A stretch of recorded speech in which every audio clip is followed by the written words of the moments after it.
much, and good evening, ladies and gentlemen. All through the day, we've only been hearing about whether HR is business or HR is HR. So we will not waste time, we'll get to business, right? So that's what we plan to do. It's a session, primarily kind of a concluding session, where we are saying, look, if it is possible for us to have on one table people, leaders who manage consulting and enterprises and manage client issues over 4 different parts of the world, continents as it were, then should we not be hearing from them HR trends, business trends and practices that impacts their country at one level, and also as understand only too well that as it impacts their country, it definitely influences India. It influences the way we start thinking and the way we probably need to shorten the learning curve and make sure that we perhaps learn things faster, not perhaps repeat some of the things that they have been through in that sense. So one of the value propositions that we attempted to do in this particular conclave was to actually request the country heads. As you know, the Canadian country head, Laura, then you have the Europe, the continent country head, Mark Williamson, and we have the UK country head, Robert Bolton, and the United States country head, Claudia Serran. So we said, look, it's only good to kind of have them come in and talk about some of the issues. Now, how are we going to kind of structure this presentation? We essentially have 5 themes to take care of. And in order to make sure that we optimize time and extract as much of value out of their presence, we're going to look at changing workforce composition with Laura leading. We're going to look at scarcity of talent by Claudia. We're going to have interplay of technology and human resources, Mark Williamson, and we're going to look at human resource function and the HR body of knowledge through Robert. So that's essentially what we're going to do. The format is a combination of the session and a town hall and a challenge session as it were. So each of my panel members will speak for a minute or 2 or 3, articulating their point of view, and after which we'll have a quick session of Q&A, and then we'll throw it open to the audience for us to have a dialogue. Sounds okay? Great, thank you very much. May I please ask that you present your point of view? Thank you. Thanks, Ganesh. Again, I'm Laura Croucher from Canada, and so I'm speaking about workforce composition and the change in the workforce composition. And some of the earlier panels certainly alluded to the things that are happening here in India, and they're happening in Canada as well. No question. If I think back to, even 10 years ago, the conversation used to be about diversity in our workplace and the efforts to make sure that our workforce represented the communities that we live in. Today, that conversation has changed. We've made great strides in terms of ensuring that the workforce does represent that. Have we crossed the finish line? No. I'm sure we're going to have some questions about representation of women in the workforce, etc. But we're definitely making great strides. The conversation now is changing to talking about diversity and inclusion. When I talk to managers and business leaders across the country, the question they keep asking is, how do I manage these various groups? How do I take it with these young people that want different things than myself? How do I deal with different cultures in our workplace? How do we manage that?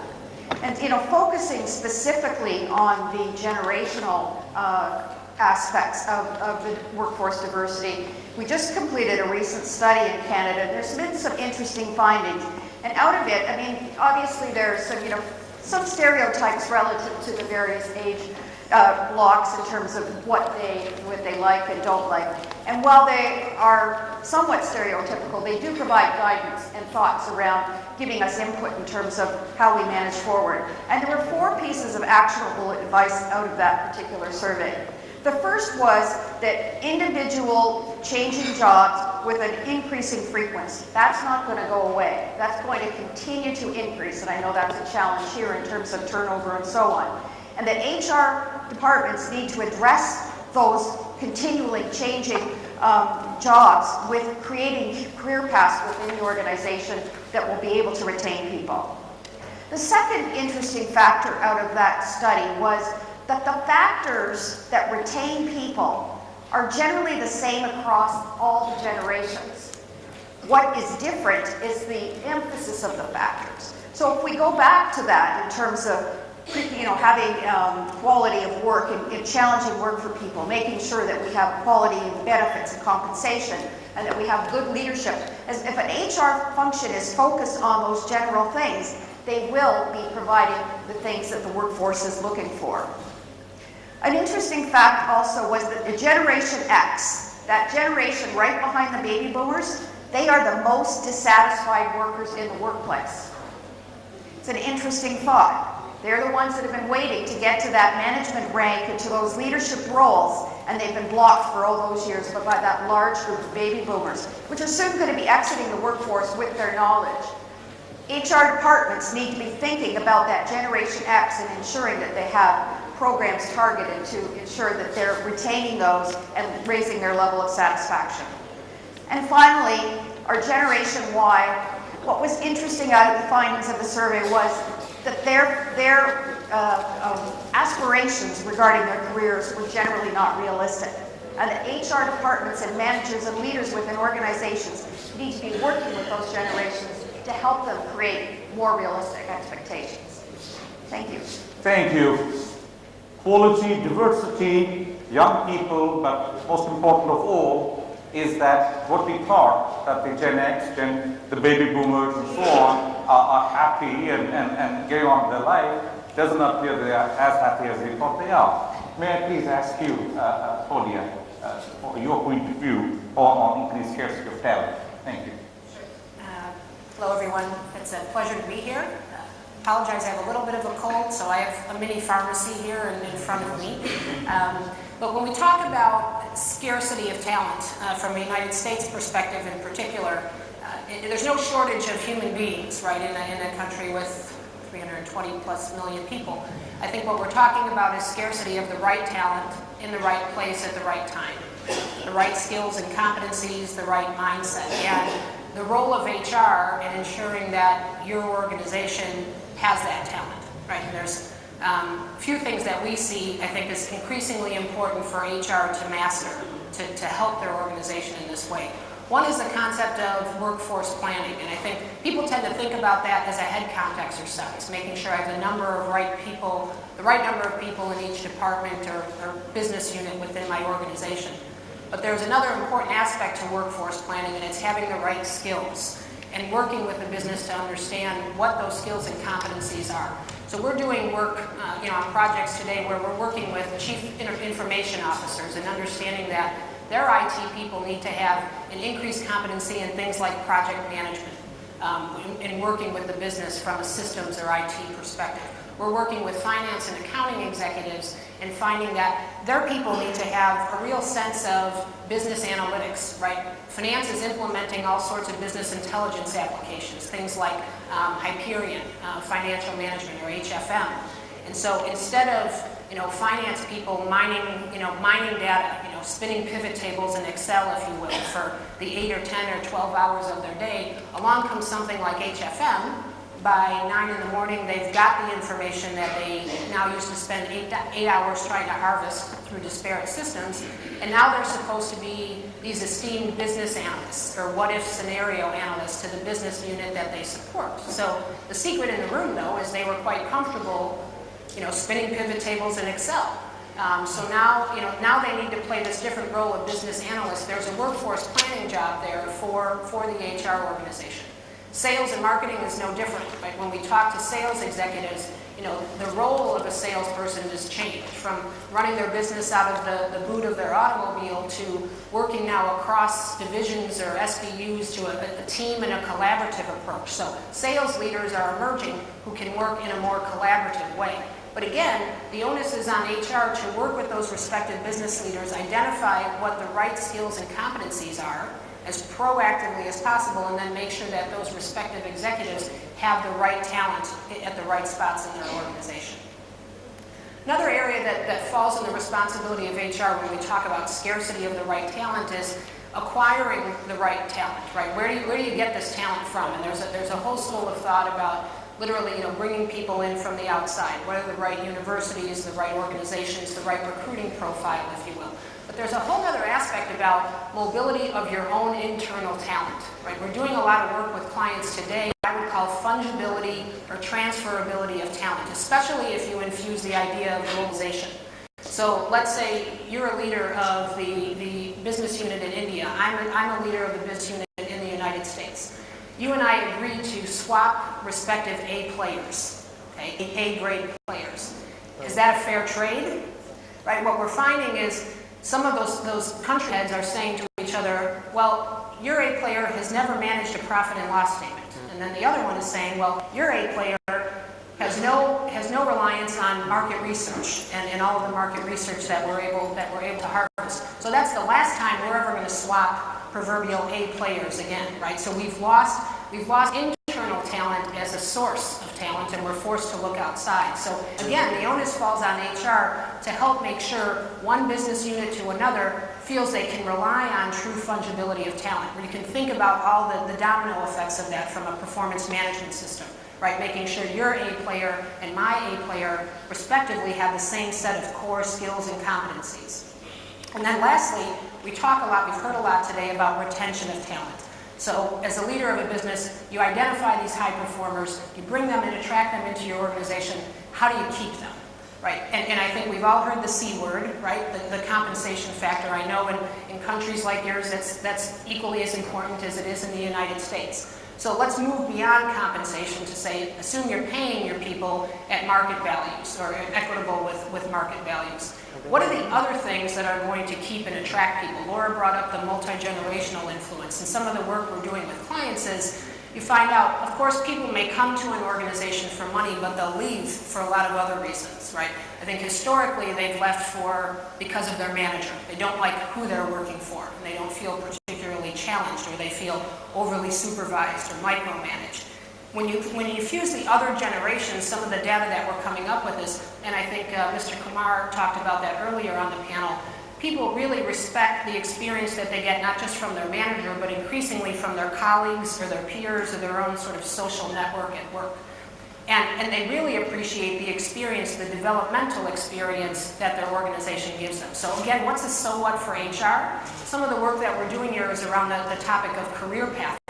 So not everybody, every time you move in an organization, oftentimes it can't be up, right? And you can't always get a promotion or a jump in pay grade or job class. So work we're doing with clients is around lateral movements and creating more interest in and more true skill development moving horizontally in an organization, and using that as a retention strategy and trying to use some predictive analytics as an HR organization to say this kind of movement, sort of lattice-like movement we call it, which includes not only vertical but horizontal movement in an organization, will breed successful leaders of the future and, quite frankly, help retain people, because they feel like every move is truly a developmental move, even if it can't be an increase in compensation, which most organizations can't sustain that with every promotion. So those are three things we're finding are increasingly falling in the laps of HR executives on the topic of scarcity of talent. Thank you. Frank, when you have increased scarcity of talent, you're probably looking at three things. One, do a what-if analysis, and you probably have answers that you've not thought of before. Looking at comfortability and looking at beyond compensation and all that extends. You can start looking at horizontal movements and those type of aspects. Mark, please, a continental perspective. Yeah, thanks, Shai. I've been around sort of HR and technology for around 20 or so years now, and I guess that's my key area of expertise. In my reflections just for our session today, I feel that the function, both the IT function and the HR function, have been on quite a journey over that period. And I reflect on how uncomfortable it was in those early days, in the sort of late 80s, early 90s, where HR was particularly slow to the table around technology. Technologies were pretty much focused around some of the big ERP or MRP as it was then, solutions that really sort of sat at the heart of the operation of the business. We then went through the process kind of towards the end of the 90s and in the early 2000s, on the back of Ulrich's revolution really around HR, and how could EHR technology, it was then, really support organisations and free managers and employees to be able to be in control of their own data, to be in control of the transactions that they perform from a people point of view within the organisation. So there was definitely a big shift there. And I believe now that we're actually at the most exciting time that there has ever been for HR and for technology. We're at the point now, a true point of inflection again, I believe, that will be the thing that catapults HR, as we were talking about earlier on today, into the true strategic partner that it should be, and the true, I guess, leader of the people agenda within the organisation. And why do I say that? Well, I think there are three areas that really excite me and excite organisations around what HR and technology can now do. The first area for me, and this is an area that we mentioned earlier on today, was around the whole concept of big data and how much data there now is in the world, even compared to 10, 20 years ago that there were on the internet. So being able to mine that information, being able to use that information to predict how your workforce is going to behave and what the opportunities are for you from a people perspective, I believe is revolutionary in terms of the value that HR can add. The second area I believe that again is truly revolutionary is the advent of cloud-based computing and how that will work for HR. So we've had conversations already in terms of SAP's presentation and a number of others who've talked about the solutions that will now work in the cloud. And what that means to us, it means that technology will be more accessible than it ever was before. It will be accessible to us far more quickly than it has been ever. And it will be accessible in a way that gives us information literally at the touch of a button. And that's somewhere that it's taken 20 years to get there, 20 years of hard work for the technology companies to make that happen. But we're now in that situation where we have instant people information. Again, true revolution. And the third area from a technology point of view is around social media. And again, we've talked about how important it is to really understand the unstructured data that we have inside and outside of our organisations, and how we can use that to inform us better in terms of how our people feel about our organisations, how they want to interact with our organisations, and actually how that works in their whole life as opposed to just their working lives. So really for me, those three areas are the ones that actually make this the most exciting time to be working in HR and to be working in technology. Very interesting, Mark. Lots of stuff in those three areas: big data at one level, cloud-based computing, and social media. And I'm sure as we go along, we're going to have you kind of extend more in terms of all that means and entails in that sense. Robert, may I request you, reorganizing human resource function, evolving the human resource body of knowledge. It's a big topic. Mark spoke about revolution. Sanjay this morning, the MD of Monster, spoke about a paradigm shift. The shift from physical capital to intellectual capital. Well, I think, in keeping with what Mark has said, HR now needs to make its own shift.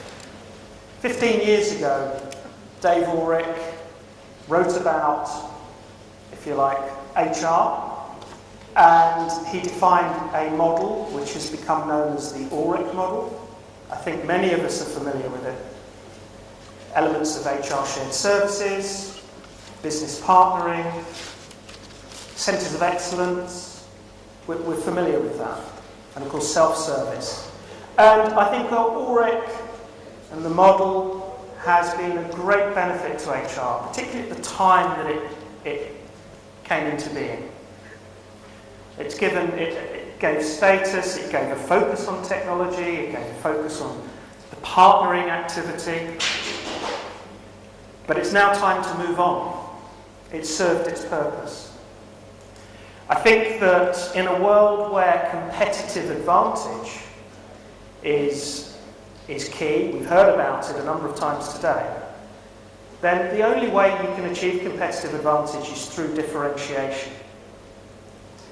And certainly when I look at HR functions in the West, I see too much similarity. There is too much Ulrich model. There is not enough differentiation. And if the HR function is not really differentiated to drive competitive advantage, perhaps it's just pursuing best practices, it's pursuing those generic models, then it's not going to ever drive the value that I think it aspires to.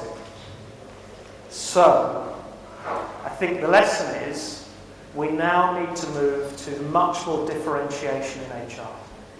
And I actually think one of the ways that HR can become more differentiated is by using some of that information that Mark spoke about this morning, Mark Spears and Mark Williamson have just spoken about. I think with evidence, with data and predictive insight, we can really start to get under the skin of our own individual businesses and create some unique HR functions that really do demonstrably drive value. But that means difference, not similarity. Thank you. Move on from Ulrich. Predictive insights and differentiation is what I'm hearing you say. Robert, I'm going to go back to you a little bit. So, really, this is about your thoughts on HR managers globally responding to employee expectations. What are they doing about that? And what they're doing, in terms of particularly in the context of a changing composition of the workforce. And I think a site, that the work that we're doing with employers right now relative to this really focuses on the career paths of employees.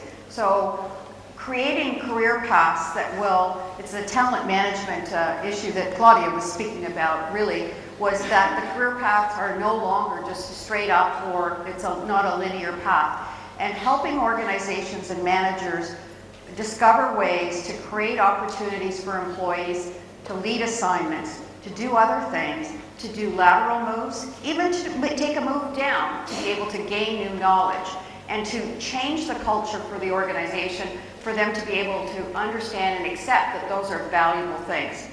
The and that also encompasses new employee arrangements, looking at much greater use of contingent workforce, so temporary work relationships, different work arrangements in terms of 4 days a week for perhaps mothers returning from maternity leave and wanting some relief in terms of being able to execute in the workforce.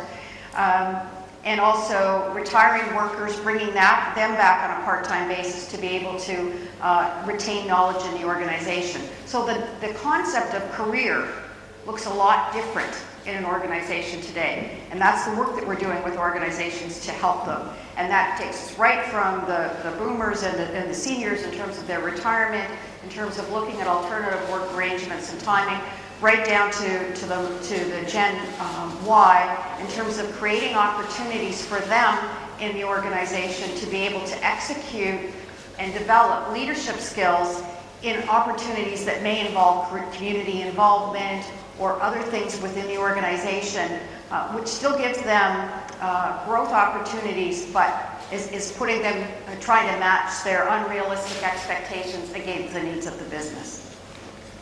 Interesting. I want to continue that logic on career paths in the context of talent there, Claudia. One of the implications of globalization really is talent management. Scarcity of talent forces you to look at talent. Can you give us some illustrations on what does it mean for the HR professional to manage talent? Sure. We talk about kind of triangulating from globalization, talent management, the role of HR in connecting those two. I think of some client examples. In fact, one in particular, we had a CEO of a consumer products company, about $20 billion global consumer products company, who said, I look at my 11 direct reports, and aside from a German running supply chain, I've got 10 Americans, yet we call this a global company. and brought the question to us. Literally, our client in this case was the CEO, and we partnered with HR to sort of figure out, what's the dynamic in this organization, because it wasn't just his 11 direct reports, right? The 12 of them comprising the global executive team of this organization. You found that dynamic as you looked in successively lower levels of management in the organization. So they pound their chest and say, we're a global consumer products company, but the makeup of their management team hardly looks global. So we looked at their whole hire to retire process. Again, and he said, I know we need to do a lot of different things to be a global company. We need to look at our product mix. We need to look at our distribution channels. Our question was much from a HR specific lens, is, from a hire to retire standpoint, what are we doing as an organization, and what do we need to do as an organization to be more of a truly global organization? And it was interesting. We looked at their practices and we contrasted with them with, I think, over a dozen other companies across different sectors. And we found some marked differences. Starting in the attract and recruit, they were looking at the same, high caliber business schools that other companies were looking at from a recruiting standpoint in terms of entry-level talent. But when they interviewed these candidates, they didn't talk about the need for global experience, right? And we looked at companies like a Procter & Gamble, for example, who in that same interview would stress to a graduate school candidate, so in our organization, if you even want to get to a mid-level management level, you're going to need a minimum of 5 years of international experience. And again, a 6-month stint in the UK doesn't count to stamp your passport and say, I'm global. So they were talking about excessive movement around the globe, a lot in emerging markets, for a minimum of a 5-year time. So again, you've got an entry-level candidate understanding that that's part of their career path, whereas in our client's organization, that wasn't talked about. And what was happening was you were getting employees who were 15, 20 plus years into their career path, all of a sudden being confronted with a conversation that says, if you now want to get to the next level, I need you to have some international experience.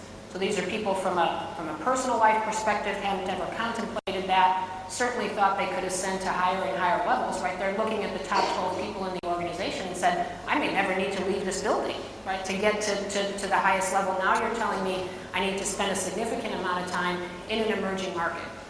We looked then at things like performance management and development, and we looked at the competencies that were being evaluated. And we sort of had to blow the dust off of their competency model. They hadn't looked at it or revised it in quite some time. And we're saying, so when you say you're a global company, what does that mean from a skill set perspective? You think of some obvious things like having some language proficiency, the ability to not sleep, right, if you need to cover some time zones in terms of conference calls or web conferences. But I mean, that's some of the tactical things. But what we were seeing is, again, sort of cultural awareness and teamwork and collaboration, managing projects on a virtual basis across different time zones with different cultural mindsets. So were there leaders, were there project leaders, ones who could embrace that and be not only comfortable in that environment, but excel in that environment? And then again, from a career pathing and succession planning perspective, I mentioned a few minutes ago about the fungibility and the mobility of talent. So, did you have people who it was part of their own personal mindset and profile to move globally in the organization? But again, did the executives feel comfortable that they could swap talent, right? That there was some congruency between an A player in finance, in the Americas and an A player in finance in Asia. So I think when you talk about globalization and talent management in HR, you've got to scrutinize your own hire to retire process and say, if management is asking me to truly help us be a more global company, and all of those practices, are we reinforcing that? And my guess is, it may have been some time since you really looked at that from that globalization lens, and you might find a lot of room for opportunity there. Globalization, talent management, and all of the HR functions and processes. And I also tend to speak of human resources on cloud and its impact on the way in which we'll manage the HR function and its business partnership and so on. The difference that cloud makes is quite profound, really, in terms of the impact both on the function and on the organisation. And for me, there are a number of areas that are important around that. The first of these is that for the first time I've ever really seen is you truly have to change the way that your organisation works and the way that it uses technology in order to be able to utilise cloud most effectively. Let me just explain why that is.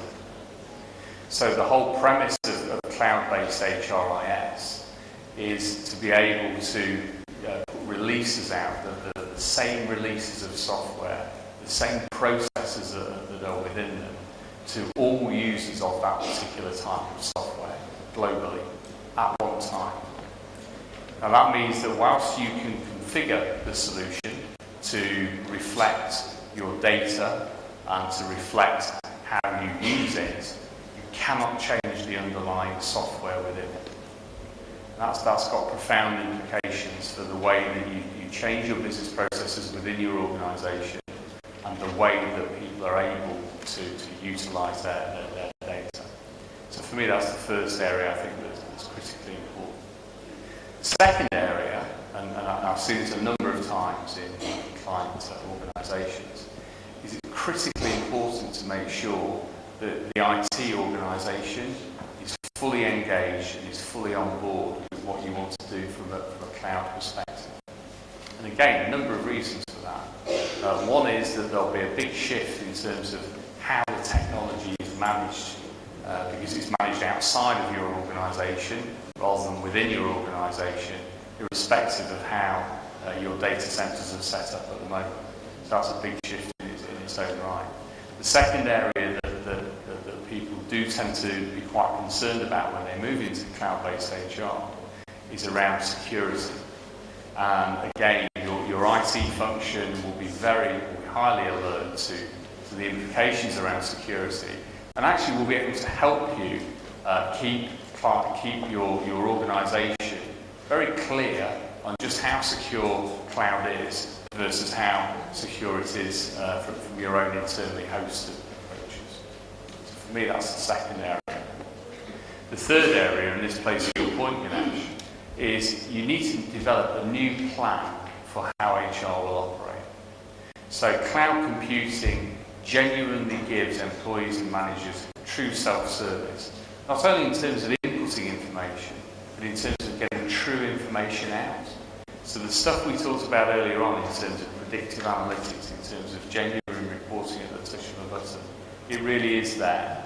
And that means that HR, business partners that we've talked about earlier on, have to find new ways of providing true strategic insight to the organisation, as opposed to what Claudia was talking about, which was really how do we collate that information and give it to the business. So huge implications there for HR business partners.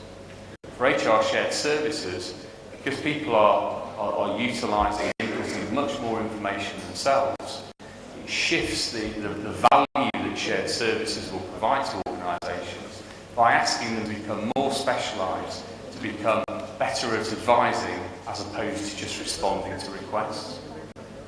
And finally, it has really pretty profound implications as well for how centres of excellence will work for you globally.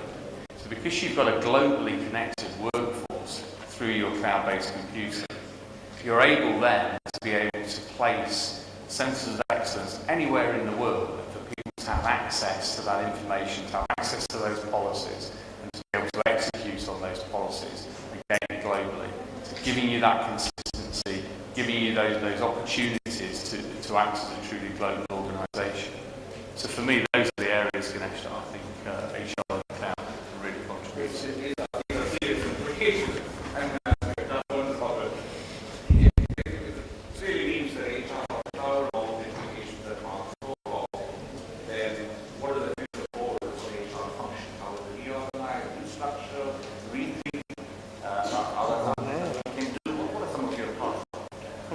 Thank you for that question, Ganesh. As I said in my opening remarks, HR has been going down a road for about 15 years. We've now come to a fork in the road. And I think the Economist Intelligence Unit and KPMG survey that Mark mentioned this morning, I think there are some clues as to what is down one road and what is down the other road. And what is down one road is almost a splitting of the HR function. Most of it being conducted by much more user-friendly, flexible technology, so much more employee and line manager self-service. And we had one question in the survey where it said, and it had about something like 60% of respondents said that they could see the future of HR, all of the transactional, all of the life cycle activity going into a general business services back office. So not an HR function anymore, but a general business services back office led by one title we're seeing cropping up more and more, the Chief Admin Officer. The only aspect of HR that might be truly HR, that might remain in that world, is perhaps a very small kind of architecting function that kind of configures some of the policies, configures some of the high value added stuff. But that's quite a small function. But an awful lot of what we know as the nuts and bolts, the basics of HR, well, that could actually just come out of our direct control. We might have indirect control. I think that there is another, so that other route is also, if you read the data in IEI, you have to kind of search for it, but I think one of the other possible futures for HR is the one that I've mentioned already, that we become much more differentiated and that we configure everything, both the life cycle stuff, also the much higher value added stuff, the internal consulting activity, the strategic driving and the strategy execution aspects of HR.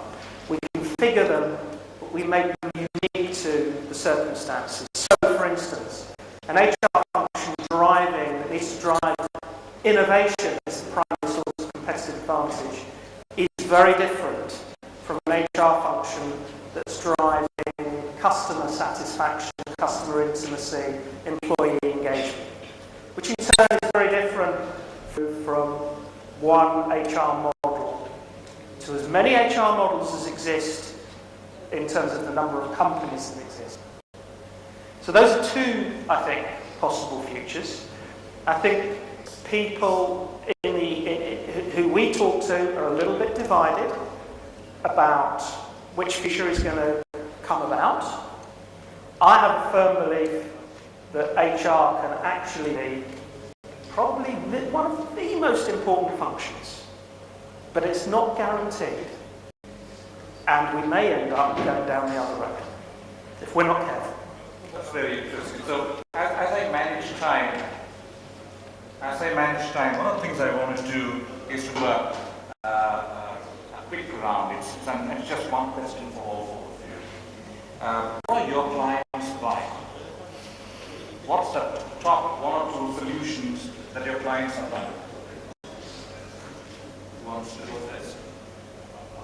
Yes. So for me, looking at a UK and a broader European basis, I think there are three areas really for me. The first, by some distance, is strategic workforce planning. And we've talked about that quite a lot today, but getting the right people in the right place at the right time is a perennial issue for organisations. And again, I think because of the data that organisations now have, they believe that they need to really utilise that data in order to be able to effectively plan their workforce. That means really understanding what's the shape of your business going to be in 5 to 10 years' time, so getting a real understanding of that, what products and services are you going to provide, where are you going to do business, how are you going to configure yourselves, often globally, and then really taking that back in from a people point of view to really understand what are the skills that I need to put in place in order to be able to deliver on that vision for the future for my organisation. HR has a huge huge role to play in that. And obviously has implications around talent, around learning and development, and around that workforce analytics that we talked about. So for me, that's the biggest area. The second area, I guess, as you probably would expect from me, is HR technology. I was quite interested to see the quick survey that we did earlier on. There was people were actually reasonably satisfied. There was quite a proportion of people who were satisfied with their technology. That's very different for me in the region that I work in that people are really clamouring now for the newer technology solutions to really take advantage of that big data.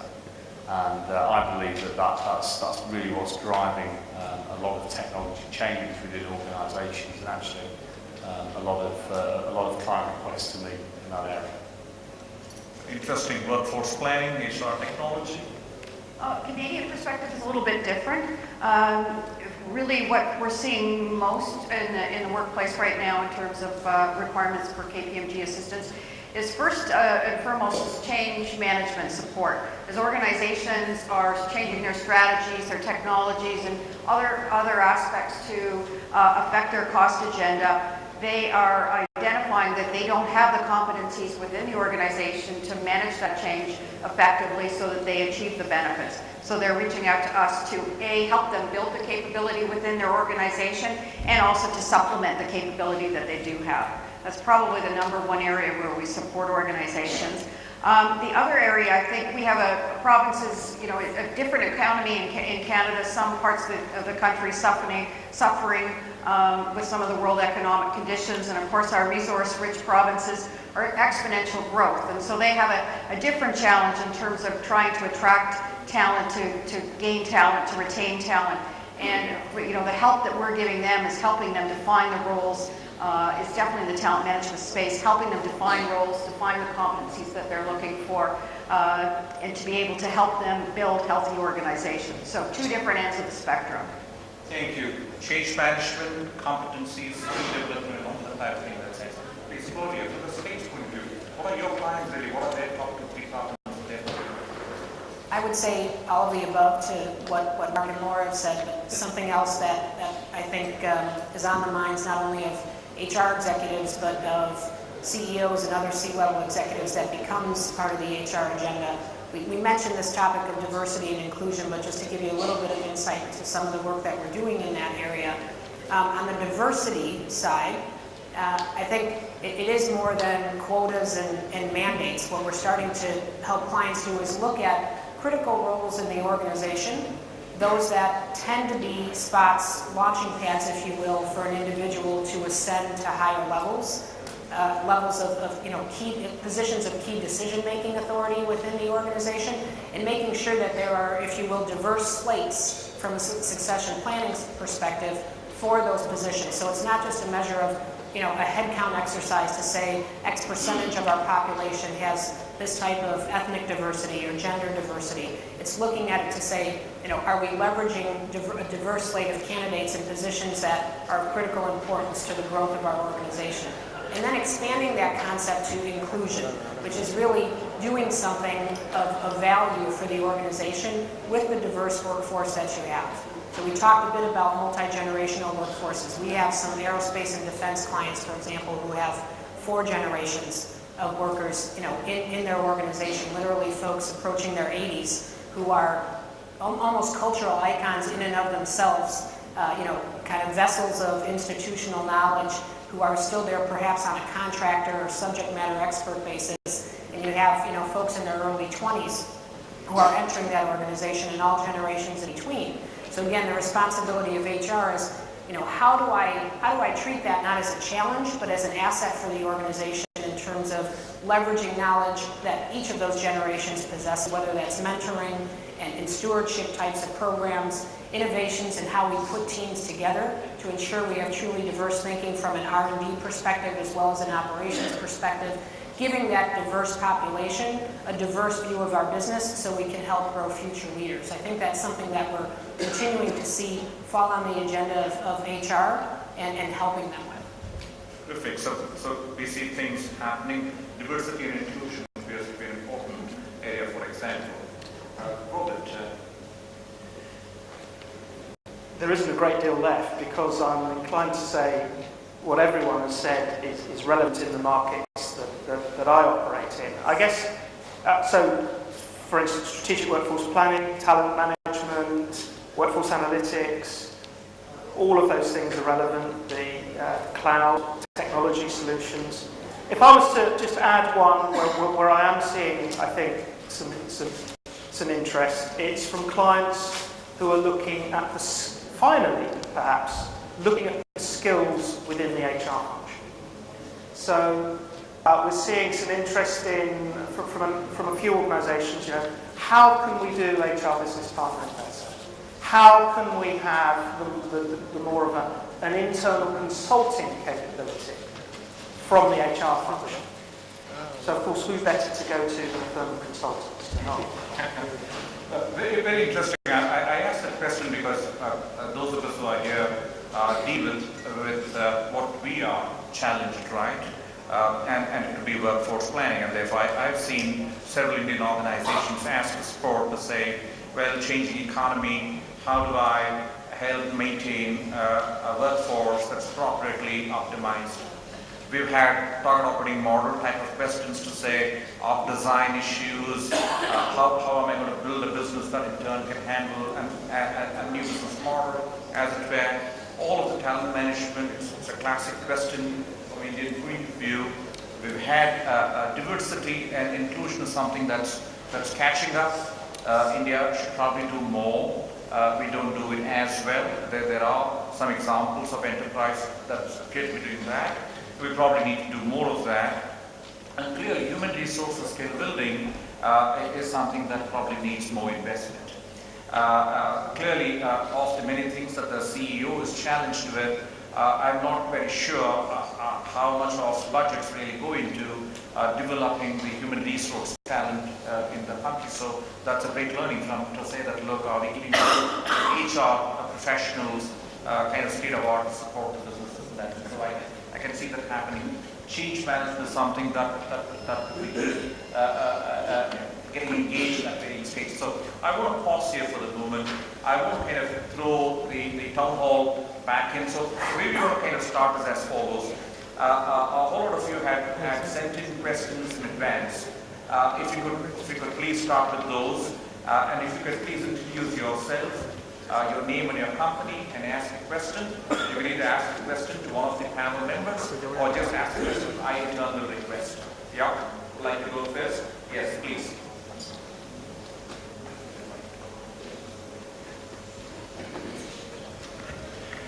Good evening. I represent the Taj Hotels, Resorts and Palaces, one of the largest hotel chains in India. We've been hearing since morning, and for a long time now, HR as a business partner. Yet in India and globally, we don't see many examples of HR heads becoming CEOs. We see people from finance, marketing, operations becoming that.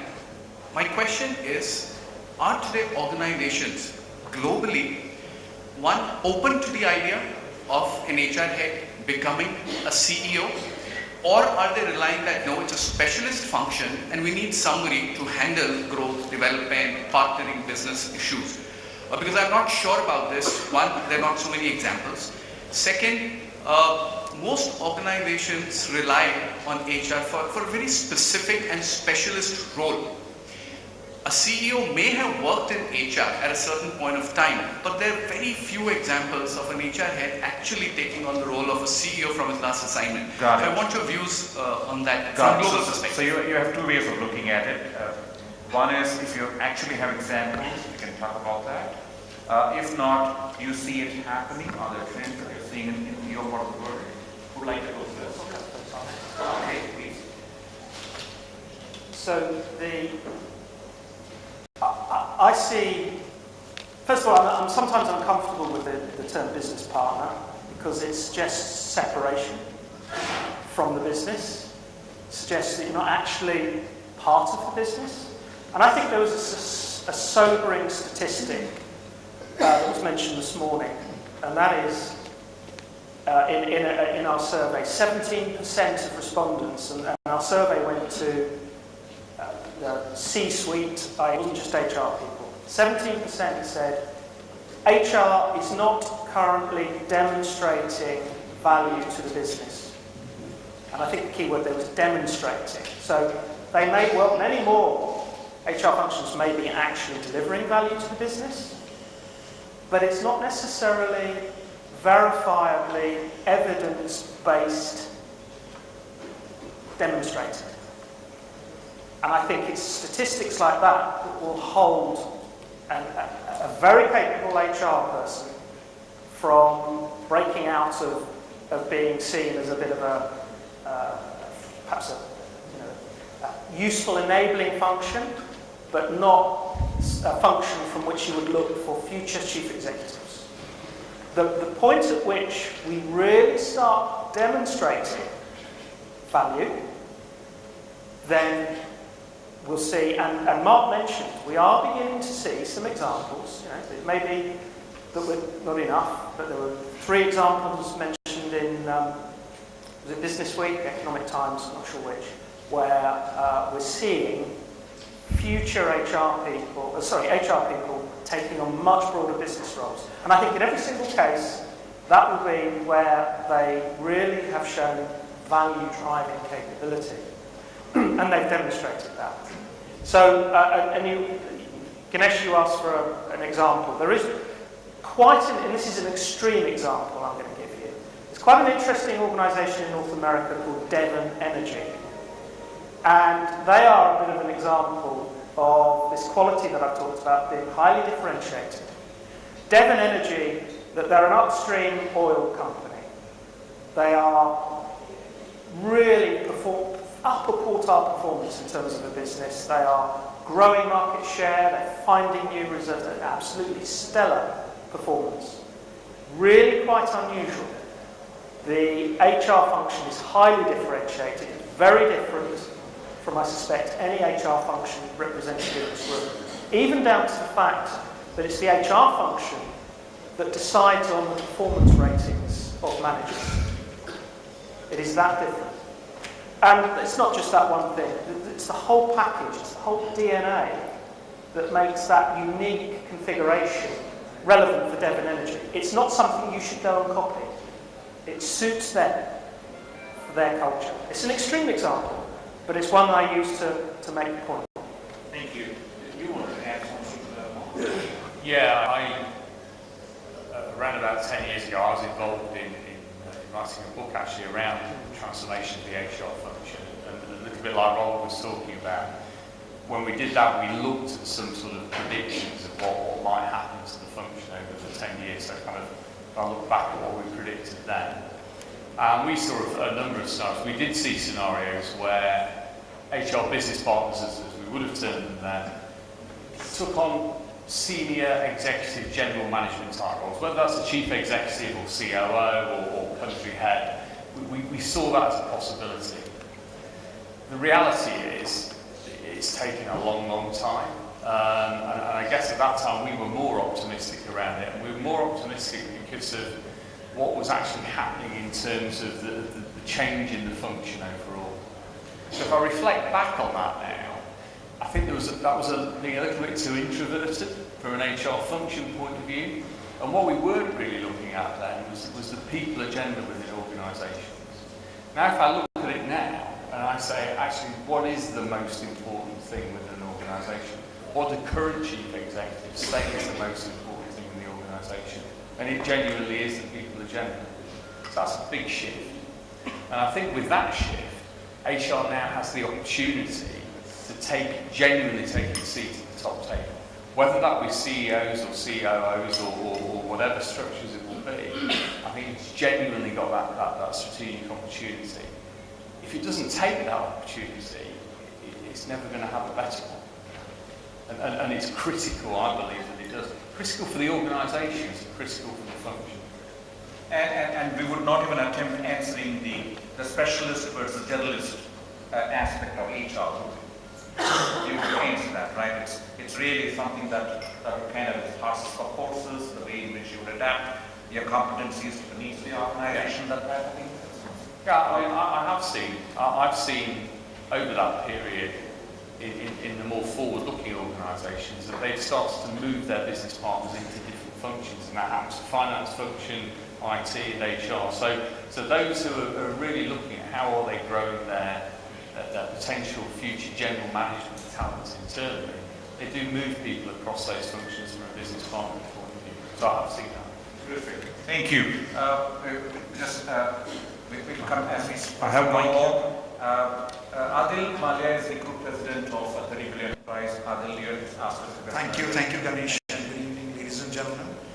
Very reassuring for me to understand that what keeps me awake at night is also keeping away many global managers in different part of the geographies also awake. Now, whilst our problems are similar, there is a very unique situation that most of our Indian enterprises, which are growing, find ourselves in. We are influenced by inherited cultural value systems and socialization of the 18th century, European education of the 19th century, American corporate experiences of the 20th century, and global aspirations of the 21st century.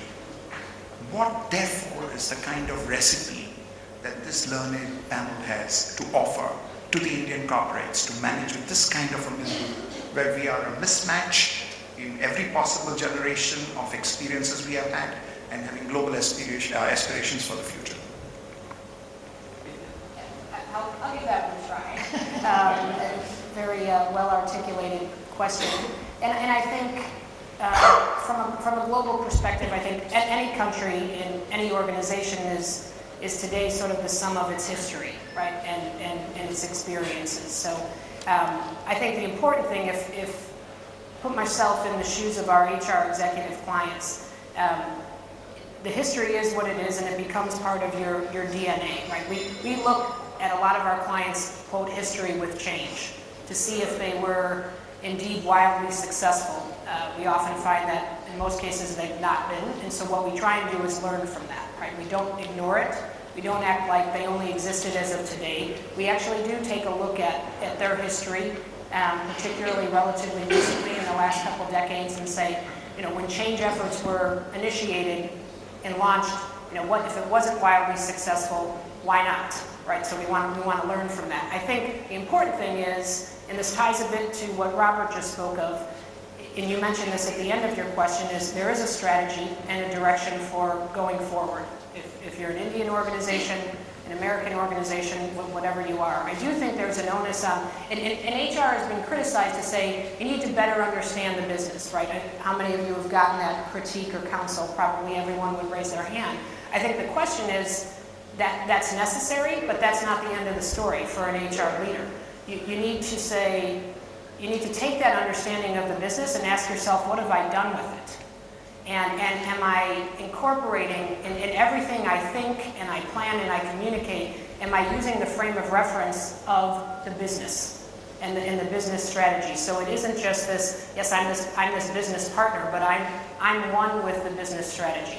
And we're guilty of it in the HR community, of speaking in our own language, in our own frame of reference. And I think, to the gentleman's earlier question, I think some CFOs, some COOs, some CIOs are a bit more adept at, yes, they manage their respective organizations, but when they're in the collective roundtable with the CEO, they don't necessarily wear that hat. They wear that hat of a strategic thinker. And I think I see too many times HR executives still taking too much of an org development language and mindset, because they're thinking about going back to their people and having them do some things, and you're going to need to do that, but are you really, and test yourself to say, when I'm talking in that executive circle, and I'm trying to prove my value, and I'm trying to connect to where the business is going, am I honestly using the frame of reference of the others around the table? Because I know I'm going to need to go back and change our performance management system, or our compensation system, or our benefits packages. That's the tactical things that you need to do. That's, frankly, dirty laundry that doesn't need to be aired at that table. But all too often, that's so much our mindset, we don't put it in the context of a growth strategy or a new product launch. I work a lot in automotive, and product launches are their lifeblood. And so you're going to get the head of manufacturing and supply chain and quality assurance, and that's all they talk about. And too many times, the HR professional might just sort of sit there almost at the side of the room.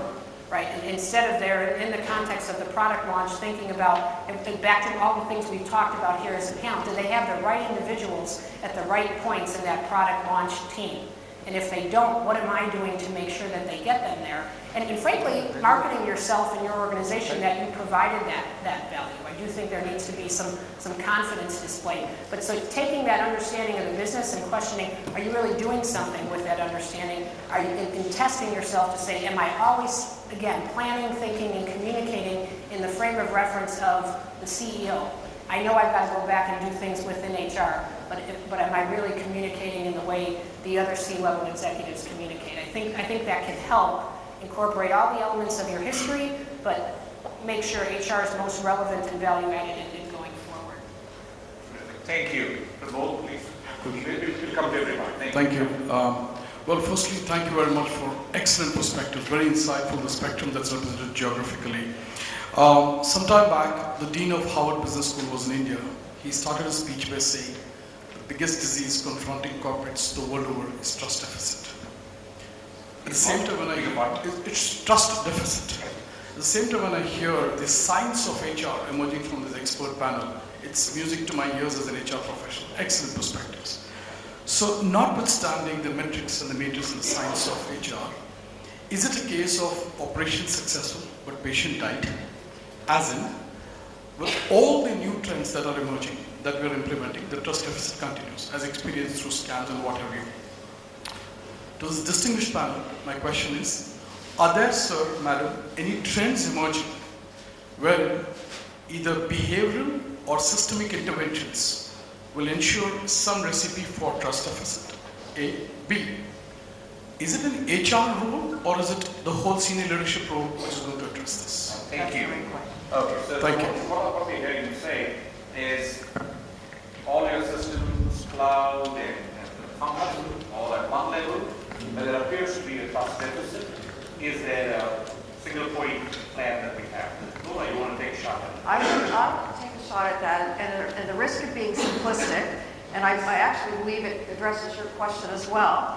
I believe that strongly that the answer is leadership. So that is the lever that will build trust within the organization and will also create change in the organization in terms of motivating people towards a set path. And the key in terms of developing that leadership, I mean, all of the leaders need to be developed around the skills and the competencies that are required to be able to demonstrate that. But alignment of the leadership is the most important thing, so that the whole leadership group is behaving in the same way. Because the minute they're not, that's when issues become up and people question. And once they start questioning, they start making things up, and that's what creates the lack of trust. So your key question about is it the purview of HR or is it the purview of the leadership team? I would posit it's the purview of the leadership team, but the HR function has a significant role in terms of supporting that team, in terms of providing them the tools, the feedback, and the mechanisms to keep moving forward. Thank you. The gentleman at the back. Good evening, panel. Enjoyed listening your intuitive and very intelligent thoughts on various concepts. On cloud security, just wanted one question. Typically, we talked about trust deficit. We have WikiLeaks every morning. Okay, it's very dangerous world. So, are we having proper security incident event management systems to protect the data? That's one. That was the question which I wanted to ask. We do system integration and security as well as various networking. My name is Manish from Kirtikau. Thanks. So, I think going back to my earlier point really around this, that the importance of getting your IT function, your IT colleagues involved in defining how cloud is going to work in your organisation is, I believe, absolutely critical. So we can point to many examples where data has been lost or data has been hacked by people across the globe. And to a certain extent, it's not actually mattered as to whether that data is held within a data center that is hosted on your behalf, that sits outside of your organisation, whether it sits physically within your organisation, or whether it sits within the cloud, be that a company cloud or be that an internet cloud. So we see examples of those things, I think, all of the time. For me, the really important thing to work through here is to work through with your IT guys. How are you going to approach it specifically for your organisation? What are those areas of critical data that, for whatever reason, you need to place special security arrangements around? And what are those that you might take a more standard approach to? So I think there's some differentiation around that you would put in place. I think the way that you implement that, and the reality is, now I think I saw an estimate the other day from Workday that 50% of all computing is now in the cloud. 50% globally.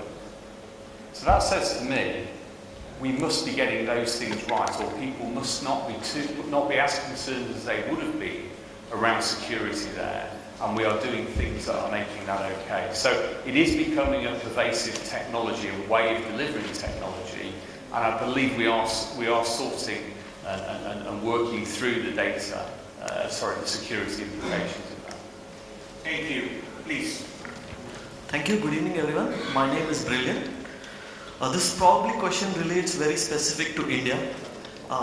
The last couple of years we have been hearing about diversity, inclusion, and very recently the article in Economic Times probably shocked most of us that companies are bending backwards to ensure that diversity and inclusion is taken care of. What I personally feel is it's moving towards what we have moved away from, that is reservations. We are moving away from merit to reservation. How do you think we can tackle this as HR professionals? So Claudia, what he's asking is affirmative action is being replaced by diversity and inclusion.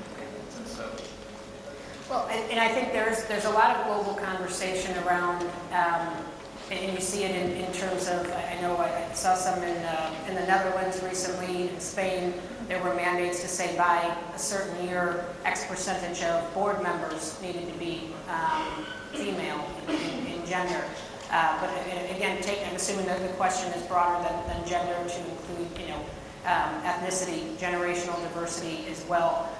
I do think there's an effort to, and I understand your point of, you can think about the effect on employees from an advancement perspective if you're competing for a position and feeling like how much does diversity factor into this. I mentioned earlier the notion of having mandating diverse slates of candidates for critical positions in the organization, which I think we tend to feel actually is healthy, because you do get to the point where when you're looking at what we would call your bench strength and you're not seeing diversity, you need to make sure we're developing a diverse pool of candidates. I think if the question is what's HR's role and responsibility in that, I do think it's a bit of a balance, because I think in some other panelists quoted earlier, all of the statistics point to the more diverse your workforce, the better your financial and operational results. And this gets to things like diversity of thinking, right? If we all look the same, as a global leadership team for our people and change practice,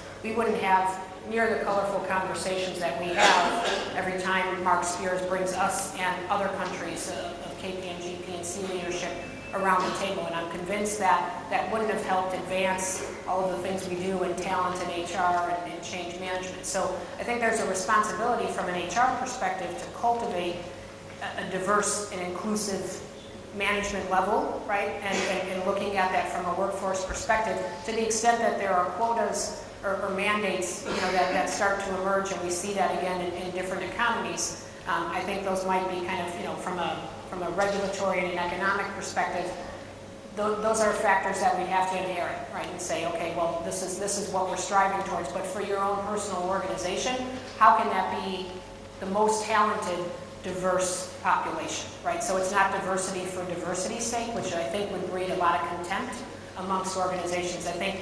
And probably all eyes will fall on the HR executive to make sure that that's not the case. And you may have to start at more and more junior levels in your organization to find really good, diverse talent and maybe advance those people a bit faster, maybe to leapfrog another diverse candidate who's frankly not as qualified for the role, but also diverse. I think there's going to be a need to have HR be the line of sight for those types of individuals. More transparency in the organization at deeper levels. One way of looking at it. Thank you. Terrific. Thank you. Yes, Mr. Woman.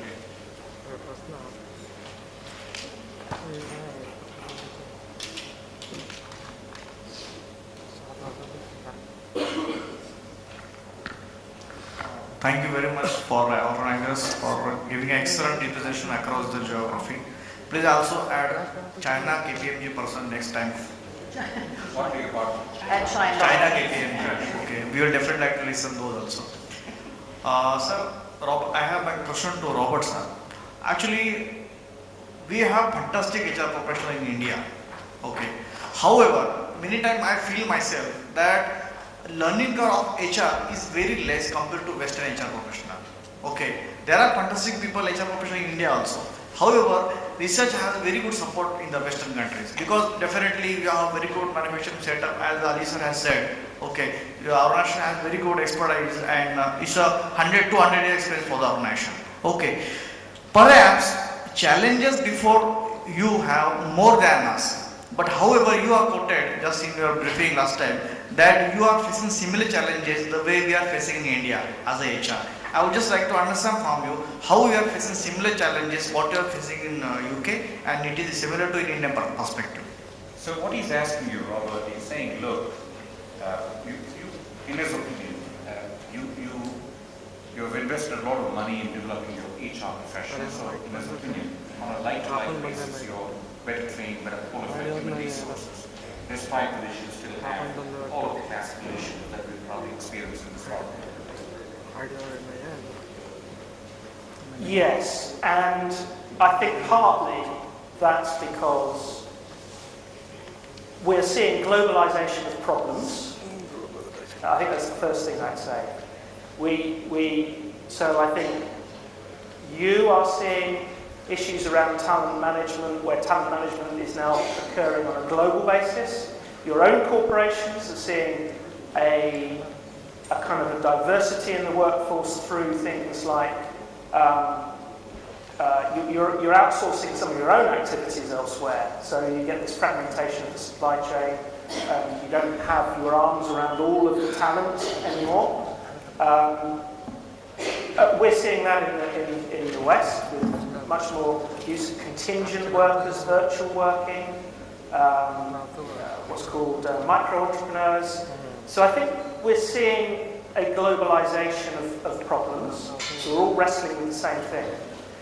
I also think that where we are also in the same boat is that we are, just getting some messages here, we are struggling with this point about using information and turning it insight and actual decision making. We've not done that well in the West, which is why HR professionals, no matter how well trained they've been, have perhaps been advancing solutions based on assertion, based on belief, based on this is the best practice from down the road. Now that's, if in that world, we're not, we may have, I don't know, slightly better experiences or education. I'm not convinced of that necessarily. But we're not going to do any better than anyone else around the world. There's a great article, TED lecture. Many of you will be familiar with TED lectures. Daniel Pink did this lecture, which is worth looking up, where he talks very eloquently and very persuasively about the fact that what science knows, business doesn't do. And we're as guilty of that in the West as anyone else. So, for instance, and what potentially therefore comes into the frame there, things like incentivization. Daniel Pink, very clear, draws on all of the research that tends to show that incentivization generally is a principle, particularly in organisations that require knowledge workers, organisations that require high degrees of collaboration. Incentivization diminishes performance. There's similar research that you can look at to show the inadequacies of things like management development, performance management, change management, culture change. All of these things, you know, all the education in the world doesn't stop us making mistakes. Thank you. Ready for cocktails? Okay, I'm just going to close by asking my panel one last thought. One last thought that you would like to quickly leave behind for the audience. Thank you. I think that my thought in terms of having participated today and with the panel and hearing the things is it's interesting that we are all facing a lot of the same challenges. Maybe the emphasis is a little bit different in various geographies, but they are in essence all the same challenges. And some of those challenges, you know, the root of some of those challenges is globalization. It's not the root of them all, but globalization is a root for some of them. And I think the opportunity globalization brings us is the opportunity to learn from each other. And I think there's lots to learn from each other, and thank you for letting me participate.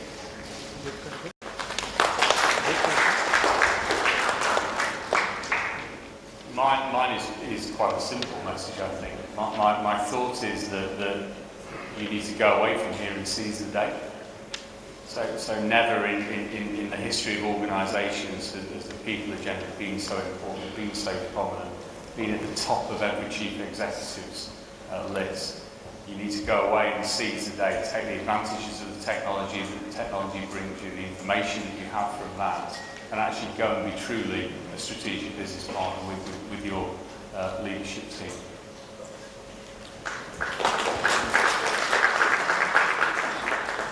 I'm going to repeat myself, I think, so I'm going to say differentiate with evidence, differentiate again, differentiate one more time, and enjoy the journey.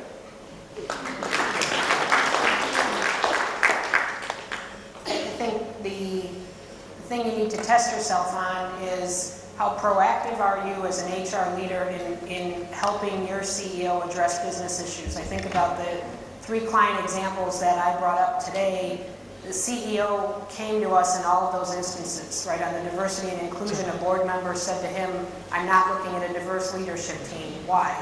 In the global food company example, the CEO came to us and said, I don't really have a global organization. How nice for the HR executive if he or she could have been the one to tap the CEO on the shoulder and say, you know, we've got this problem and I and my organization can help you solve it. So my last thought would be test yourself, make sure you and your organization are proactively pushing the organization to help it solve its business problems. You're not waiting for them to come to you. My one last thought, on behalf of Mark Spears, our Global People and Change Leader, and my panel, I want to thank you for being such a wonderful audience at 7:15 in the evening. Thank you very much. Appreciate it. Thank you.